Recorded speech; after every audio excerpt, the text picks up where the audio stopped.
Hello student, इस video में मैं हेरिडिटरी एंड इवोल्यूशन चैप्टर को रिवाइज करूँगी और काफ़ी कोशिश करूँगी कि कम टाइम में रिवीजन हो जाए। ठीक है।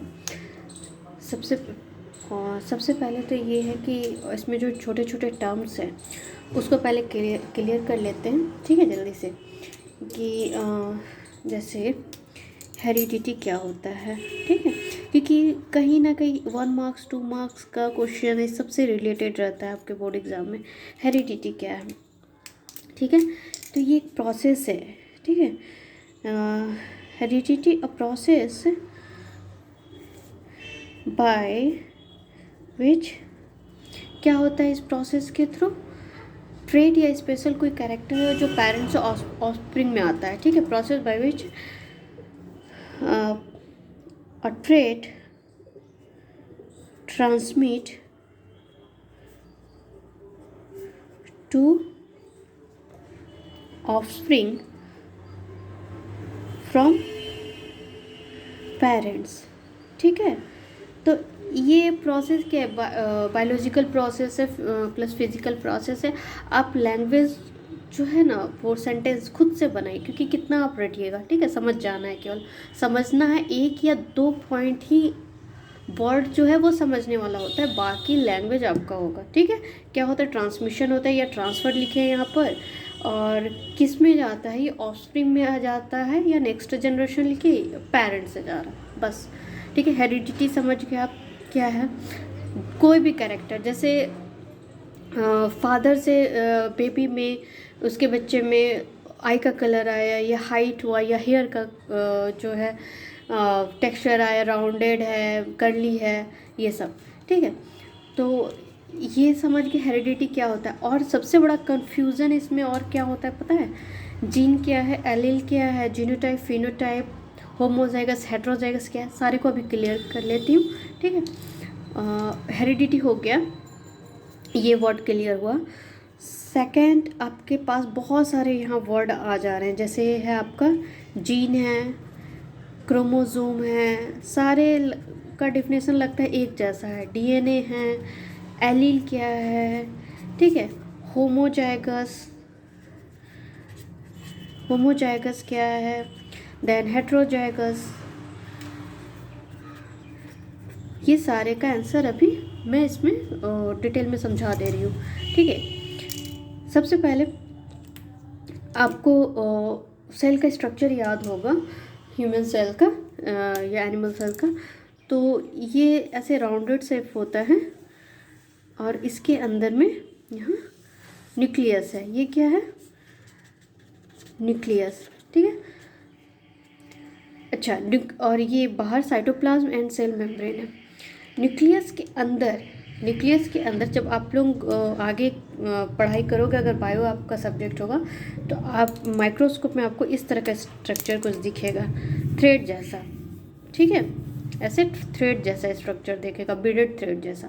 तो ये स्ट्रक्चर को आप इसे ही क्रोमोसोम कहते हैं। ठीक है, सेल के अंदर, न्यूक्लियस के अंदर जो ये थ्रेड जैसा स्ट्रक्चर है ना, ये क्रोमोसोम है। क्यों इम्पॉर्टेंट है? क्योंकि इसी का ही मेन रोल होता है हमारे अपीयरेंस वगैरह के लिए। इसके बारे में अभी और पढ़ते हैं। ठीक है, तो ये हो गया आपका क्रोमोसोम। अगर कोई पूछे कि क्रोमोसोम क्या है, तो आपको बताना है कि न्यूक्लियस के अंदर थ्रेड लाइक स्ट्रक्चर है। ठीक है, जो कि इंफॉर्मेशन जेनेटिक, या फिर आप बोलिएगा कि जो ट्रेड का इंफॉर्मेशन कैरी किया होता है। ठीक है, अच्छा, और कभी कभी इसका जो है ना स्ट्रक्चर ऐसा दिखता है, कहीं देखोगे ये न्यूक्लियस बना है और ये आउटर है। ठीक है, तो न्यूक्लियस में कहीं कहीं इस तरह का दिखता है। ठीक है, ऐसा स्ट्रक्चर, ये भी क्रोमोसोम है। ठीक है, टोटल हमारे में क्रोमोसोम कितना होता है? ह्यूमन बीइंग में 46 क्रोमोसोम होता है। ठीक है, नंबर 46 होता है। ठीक है, ये अब ये जो है ऐसा कब दिखेगा और ऐसा कब दिखेगा? ये जो है आपका सेल डिवीजन के समय दिखता है क्रोमोसोम, इस तरह का। और ये जब सेल रेस्ट में होता है, इन एट रेस्ट। ठीक है, रेस्ट के समय ऐसा दिखेगा और सेल डिवीजन के समय क्रोमोसोम ऐसा दिखेगा। ठीक है, ये हो गया आपका न्यूक्लियस के अंदर। क्रोमोसोम, अब डीएनए में क्या डिफरेंस है क्रोमोसोम और डीएनए में? देखिए,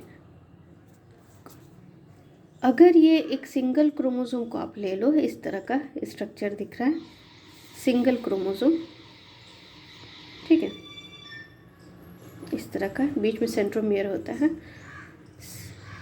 तो उसके अंदर ही जितना उसका लेंथ है क्रोमोसोम का, उतना ही अंदर डीएनए भी है, उसके अंदर ये फंसा हुआ है इस तरह से, ऐसे ऐसे काफ़ी कॉम्पैक्टली पैक्ड है उसके अंदर डीएनए, ठीक है। ये है आपका उसके अंदर, ये जो स्ट्रक्चर दिख रहा है ये है डीएनए। तो डीएनए और क्रोमोसोम में डिफरेंस क्या हुआ? अगर डीएनए में आप प्रोटीन ऐड कर दे रहे हैं, मतलब डीएनए प्रोटीन के अराउंड रैप है, हाँ, कैसे बताएं, जैसे ये हो गया मान लीजिए प्रोटीन, ठीक है, उसके ऊपर आप थ्रेड बांध दीजिए, ठीक है, यहाँ एक प्रोटीन है, फिर एक यहाँ प्रोटीन है, फिर एक और यहाँ प्रोटीन है, इसको क्वाइल्ड करते हुए अगर थ्रेड लाइक स्ट्रक्चर है, इसके अराउंड क्वाइल्ड हो गया है, तो उसको हम बोलेंगे क्रोमोसोम, ठीक है। डीएनए प्लस प्रोटीन जो है आपका, ये होता है क्रोमोसोम, ठीक है। अगर प्रोटीन को आप हटा दो तो वो हो जाएगा आपका डीएनए, ठीक है। क्रोमोसोम के अंदर ही डीएनए है और वो प्रोटीन्स में ना बंधा हुआ है, ठीक है।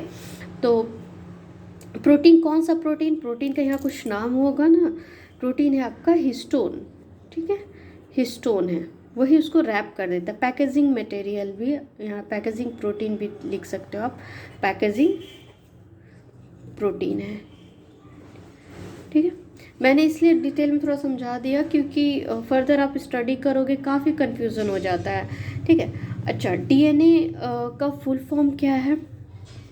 डीएनए का फुल फॉर्म है आपका डीऑक्सी राइबो न्यूक्लिक एसिड, ठीक है। ये है आपका जेनेटिक मटेरियल, ठीक है, जो कि क्रोमोसोम में है। ये है आपका genetic material, genetic material cell के अंदर या क्रोमोसोम के अंदर, ठीक है। डबल हेलिक्स होता है, ये जो दिख रहा है ना क्वाइल्ड जैसा स्ट्रक्चर, इसको जब खोलोगे तो ये ना इस तरह का स्ट्रक्चर है, डबल स्ट्रक्चर है, डबल हेलिक्स बोलते हैं ऐसे, ठीक। और इसका जो है टेक्स्ट मतलब कंपोजिशन अलग है, वो उसमें शुगर है, फॉस्फेट है, नाइट्रोजन बेस होता है, ठीक है। शुगर होता है plus phosphate and nitrogen base होते हैं इसमें, ठीक है। इतना क्लियर है? क्रोमोसोम क्या है, ठीक है, डीएनए क्या है, दोनों में डिफरेंस समझ में आ गया। क्रोमोसोम आपका न्यूक्लियस के अंदर है और डीएनए भी न्यूक्लियस के अंदर है, बट ये क्रोमोसोम के अंदर है, ठीक है। इसका फुल फॉर्म, ये क्या है, जेनेटिक मटेरियल है, इसका कंपोजिशन क्या होता है, और क्रोमोसोम से ये कैसे अलग है, क्योंकि क्रोमोसोम में अगर प्रोटीन ऐड कर दो तो इसे हम क्रोमोसोम बोलेंगे, ठीक है। नेक्स्ट आते हैं, ये हो गया आपका क्रोमोसोम और डीएनए में डिफरेंस समझ में आ गया। अब जीन क्या है, ठीक है। अगर हम जीन का बात करें तो जीन और छोटा पार्ट हुआ, जैसे ये डीएनए है ना, ये ऐसे डीएनए डबल हेलिक्स है, डबल स्टैंडर्ड होता है, बीच बीच में ये जैसे सीढ़ी जैसा दिखता है, मतलब नाइट्रोजन बेस में ना बॉन्डिंग होता है इस तरह से। ये है आपका डीएनए, ठीक है। डीएनए का छोटा सीक्वेंस, बहुत ही स्मॉल, डीएनए का काफ़ी छोटा सीक्वेंस को ही हम लोग जीन कहते हैं। स्मॉल सीक्वेंस ऑफ डीएनए और ये क्या होता है, फंक्शनल यूनिट होता है, functional unit of DNA. DNA में कुछ जो है सीक्वेंस नॉन फंक्शनल भी होते हैं, लेकिन जो फंक्शनल यूनिट है वो है आपका जीन। ठीक है। अच्छा, एक चीज़ और यहाँ गौर करने वाली बात है कि अगर हम 46 क्रोमोसोम बोल रहे तो डीएनए भी तो उतना ही होगा ना। ठीक है, क्योंकि ये पूरा लेंथ कवर कर रहा है क्रोमोसोम का। ठीक है, तो डीएनए भी यहाँ 46 ही होगा। नेक्स्ट मूव करते हैं हम लोग। ये हो गया आपका जीन और डीएनए में डिफरेंस समझ के। अब एलील क्या है, एलील। ठीक है, एलील आपका होता है वेरिएशन ऑफ जीन। ठीक है, ये होता है आपका वेरिएशन ऑफ जीन। जैसे मान लीजिए अगर हम बोलते हैं आई कलर के बारे में या फिर हाइट का ही बात ले लेते हैं। एग्जाम्पल में आप ले लो हाइट। ठीक है, हाइट क्या है आपका, एक ट्रेट है, एक गुण है, एक कैरेक्टर है। ये कैरेक्टर है। ठीक है, इसके लिए भी आपके बॉडी में जीन होगा जो आपके हाइट को डिसाइड कर रहा है। ठीक है, डीएनए में कोई एक जगह पर इसके लिए जीन होगा। अब हाइट में भी टॉल हाइट होता है, शॉर्ट हाइट होता है। ठीक है, तो ये कौन डिसाइड कर रहा है, इसके लिए भी दो तरह के जीन हैं। ठीक है, तो इसको हम लोग क्या कहेंगे, वेरिएशन ऑफ जीन। जैसे कैपिटल टी हो गया आपका टॉल के लिए और स्मॉल टी हो गया ड्वार्फ के लिए। तो ये क्या है, दो तरह के। ठीक है, ये वेरिएशन हो गए, किसके वेरिएशन हो गए, हाइट के वेरिएशन हो गए। ठीक है, एलील है ये वेरिएशन ऑफ जीन। ये दो भी हो सकता है, मल्टीपल भी हो सकता है। यहाँ पर जैसे 2 है, 2 टाइप का वेरिएशन है। मल्टीपल एलील क्या होगा, जैसे ब्लड ग्रुप है। ये फर्स्ट एग्जांपल हुआ। सेकंड एग्जांपल आपका हो जाएगा जैसे ब्लड ग्रुप है IA, IB and I, 3 type के दिख रहे हैं ना एलील, ये आपका ब्लड ग्रुप का एग्जांपल हो जाएगा। ठीक है, ये मल्टीपल एलील है। ओके, इतना समझ में आ गया जीन और एलील में क्या डिफरेंस है।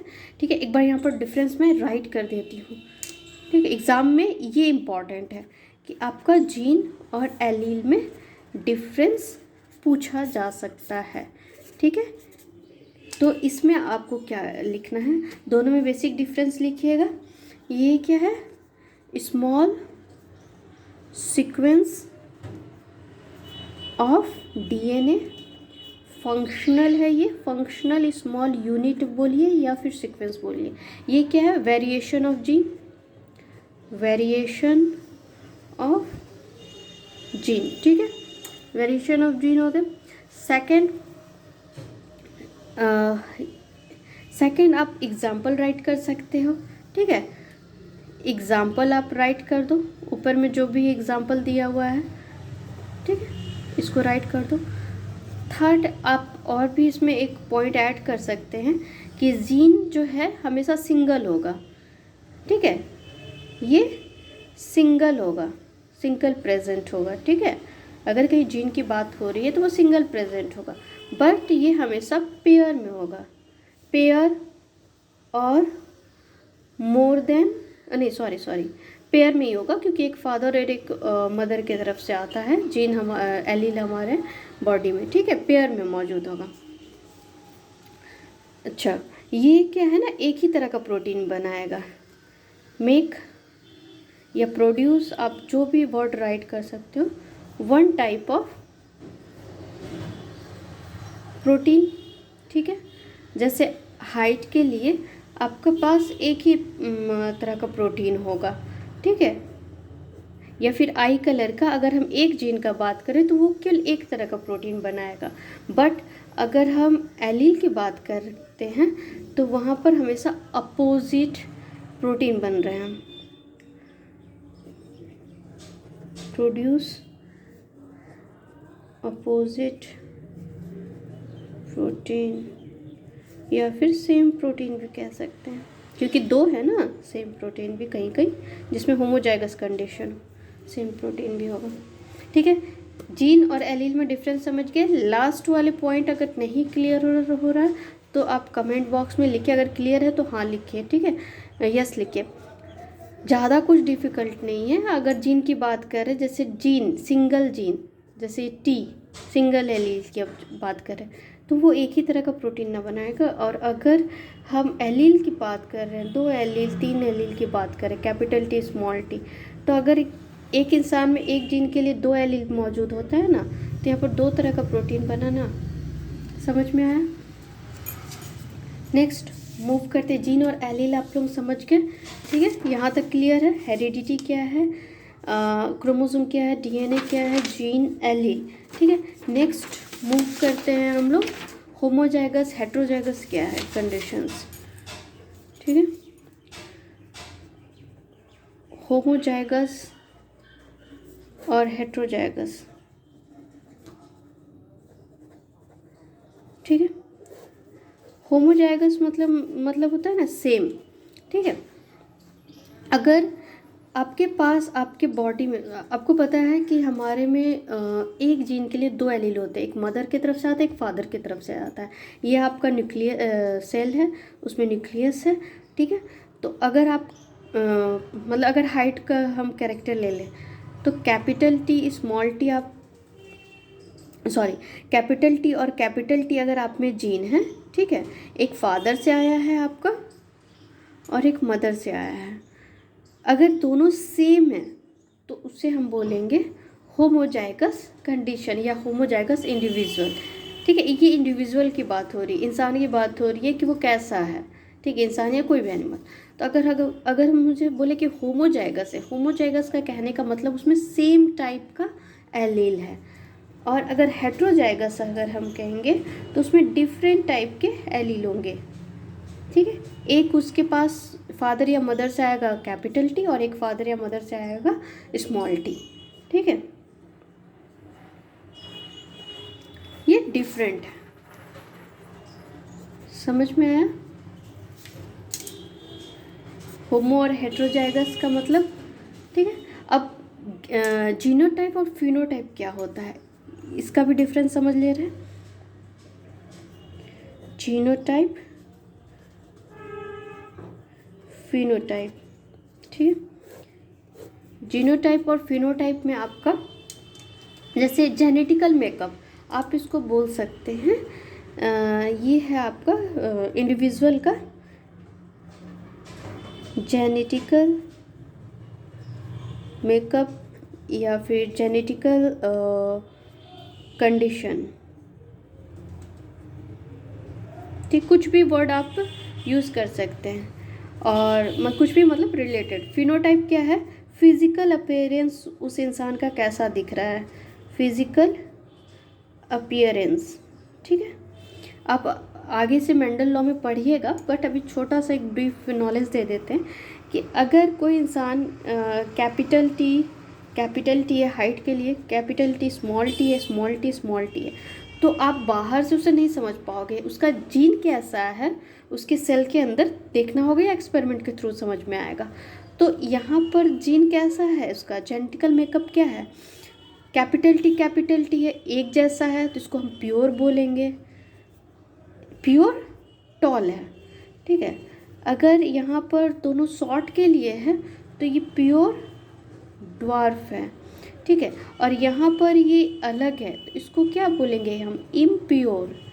इम्प्योर क्या, ऐसा इंसान भी टॉल होता है, इम्प्योर टॉल। अभी आप मेंडल लॉ में पढ़िएगा, इसलिए अभी टेंशन नहीं लीजिए, इतना समझ लीजिए कि जेनेटिकल मेकअप उसका कैसा है उसके जीन से पता चलेगा, तो वही जीनोटाइप कहलाता है।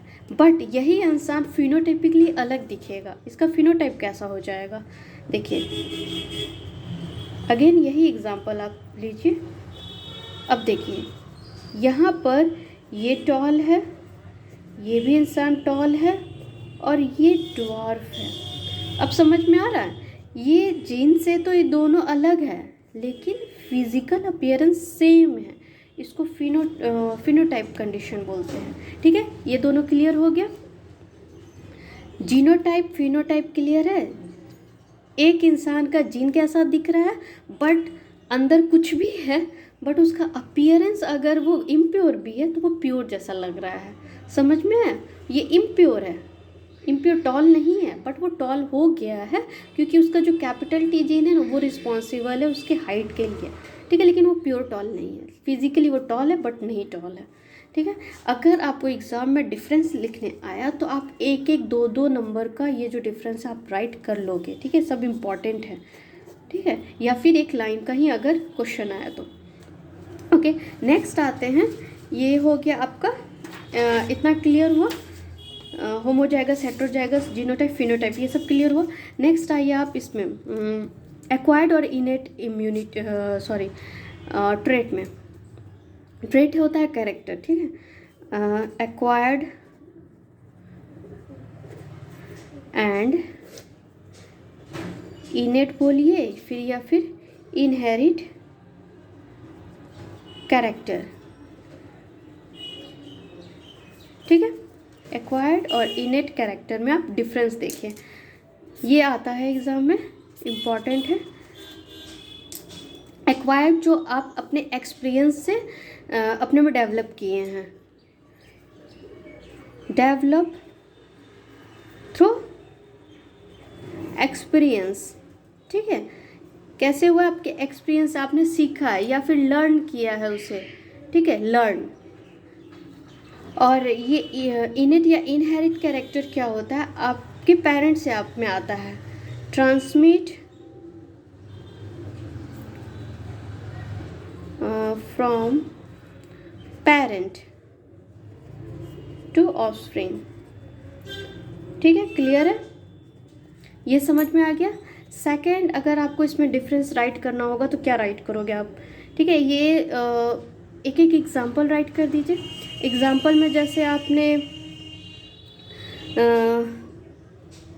राइट कर सकते हो, जैसे पेंटिंग करना, ठीक है, या फिर सिंगिंग, डांसिंग, ठीक है, जैसे आपने लर्न किया डांसिंग,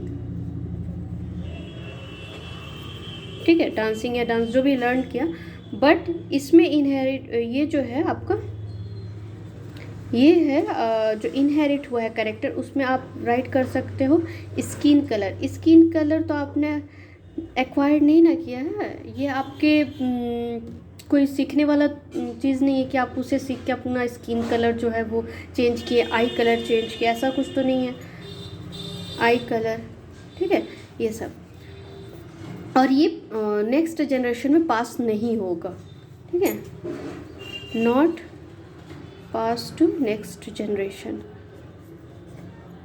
ये आपके बॉडी में सुपीरियरी वो, या फिर मतलब आपका ये स्किल डेवलप हुआ है, ये आपके नेक्स्ट जनरेशन में नहीं पास होगा, बट ये आपके नेक्स्ट जनरेशन में पास होगा क्योंकि आपके जीन में चेंजेस है इसका, ठीक है, नेक्स्ट जनरेशन, ठीक है, क्लियर है। अगर इसमें डिफरेंस लिखने आया तो ये राइट कर सकते हैं, homozygous, homozygous, heterozygous, genotype, phenotype, acquired और इनेट, इतना का डिफरेंस समझ में आ गया, इम्पॉर्टेंट है। नेक्स्ट आइए आप इसमें, अब आते हैं कि मेंडल ने क्या कहा था, क्या उन्होंने एक्सपेरिमेंट किया था, ठीक है, मेंडल से रिलेटेड सारा पॉइंट्स यहाँ पर राइट करते हैं, मेंडल्स, ठीक है। तो सबसे पहले मेंडल कौन थे, मेंडल चेकोस्लोवाकिया के मतलब एक चर्च के मॉन्क थे, और उन्होंने वियना में जाके अपना पढ़ाई पूरा किया था, एक्सपेरिमेंट वगैरह, ठीक है। उन्होंने गार्डन पी पे एक्सपेरिमेंट किया था, किस चीज़ का एक्सपेरिमेंट किया था, इनहेरिटेंस का, ठीक है, कि कैसे कैरेक्टर वन जनरेशन से नेक्स्ट जनरेशन आता है, और इसका लॉ दिया था। लेकिन सबसे पहले मेंडल ने जो भी बात की थी जीन की, उन्होंने जीन वर्ड नहीं यूज़ किया था।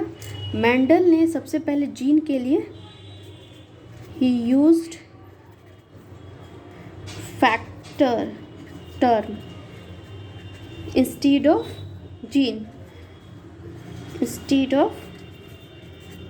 जीन, उन्होंने जीन नहीं कहा था, उन्होंने फैक्टर कहा था इस चीज़ को, ठीक है, मेंडल।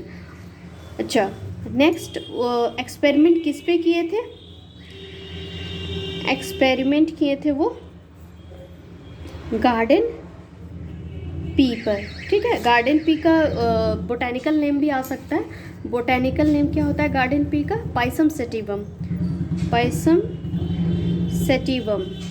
हमेशा जो सेकेंड जो वर्ड है उसका फर्स्ट लेटर जो है, फर्स्ट क्या पूरा ही स्मॉल होगा, इसका फर्स्ट लेटर भी स्मॉल होगा, ठीक है, क्योंकि ये जीन है और ये स्पीसीज़ का नाम होता है, जीनस स्पीसीज, ठीक है। क्या क्यों चूज़ किए? Why he choose P plant? क्यों चूज़ किए थे उन्होंने? इसलिए चूज़ किया था क्योंकि इसके काफ़ी शॉर्ट लाइफ साइकिल होता है, ठीक है। इसका डिफरेंट पॉइंट्स बनते हैं, इसमें लिख ले रहे हैं। ये सारे इम्पॉर्टेंट है, ये भी इम्पॉर्टेंट है, एग्ज़ाम में आता है, ठीक है। ये इम्पॉर्टेंट है क्यों उन्होंने चूज़ किया था, ठीक है। तो फर्स्ट पॉइंट है कि शॉर्ट लाइफ साइकिल होता है, ठीक है।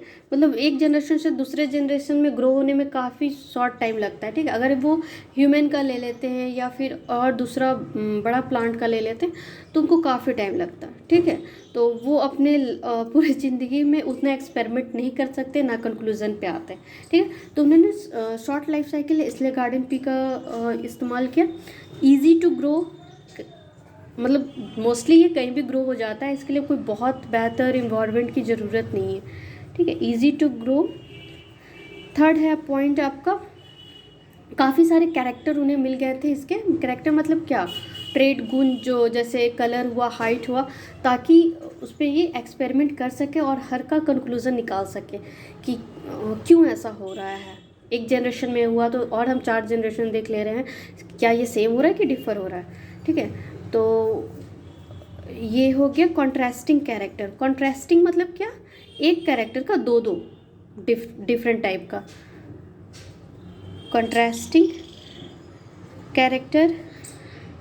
फोर्थ, ये कॉन्ट्रास्टिंग कैरेक्टर मिल गया, इजी टू ग्रो। अच्छा, इसमें दोनों टाइप के पॉलिनेशन होते हैं, सेल्फ पॉलिनेशन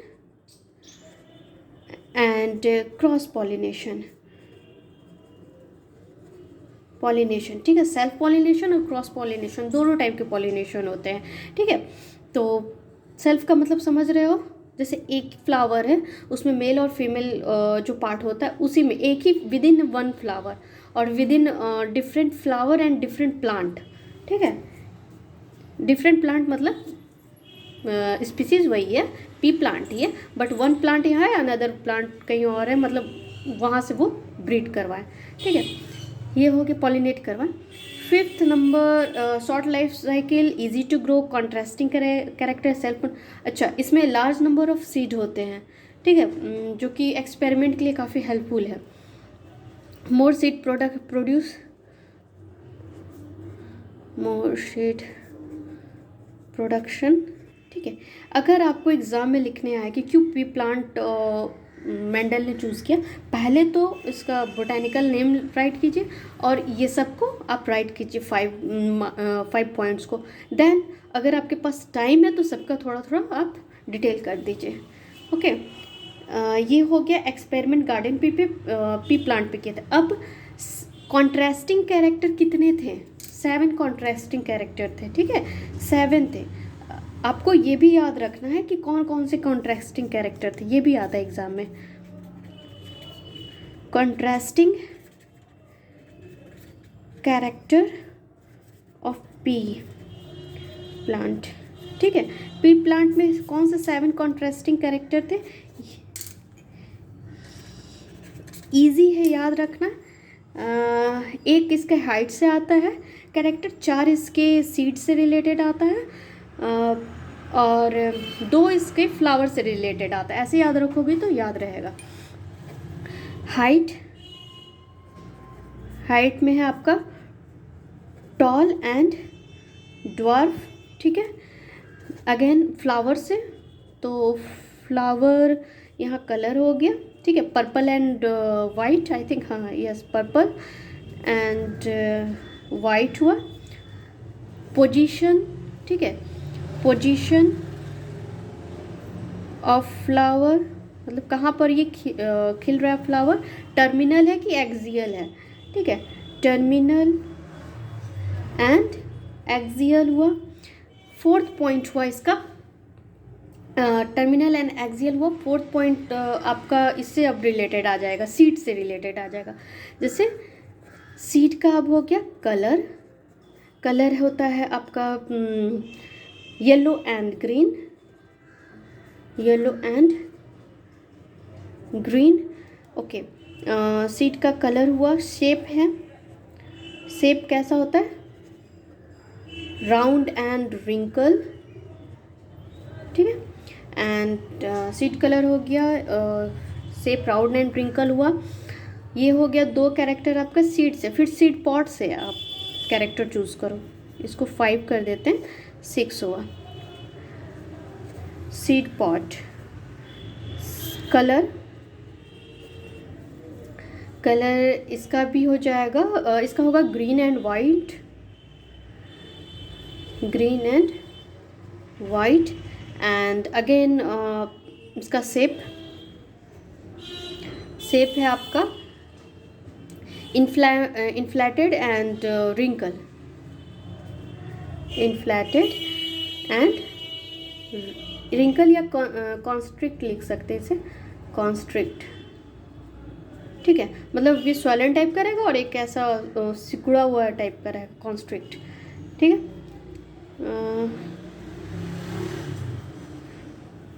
7 कैरेक्टर, इजी है याद करना। ये दो है, ये है आपका हाइट से, ये दो है फ्लावर से रिलेटेड, एंड 1 2 3 4, 4 जो है आपका सीड से रिलेटेड है, ठीक है। इजी है याद रखना। देखिए वीडियो काफ़ी लंबा हो जाएगा, मैंने क्योंकि रिवीजन के साथ साथ भी राइट करते जा रही थी, इसलिए थोड़ा टाइम अधिक लगता है, क्योंकि जब आप भी रिवीजन करो तो लिख के करो, इसलिए ताकि आपको डिफरेंस पॉइंट सारा याद रहे। नेक्स्ट वीडियो में अभी जो है लॉ और सेक्स डिटर्मिनेशन का शॉर्ट में वीडियो बनाती हूँ, वो आप लोग उसमें देखिएगा, ठीक है। Mendel law and determination.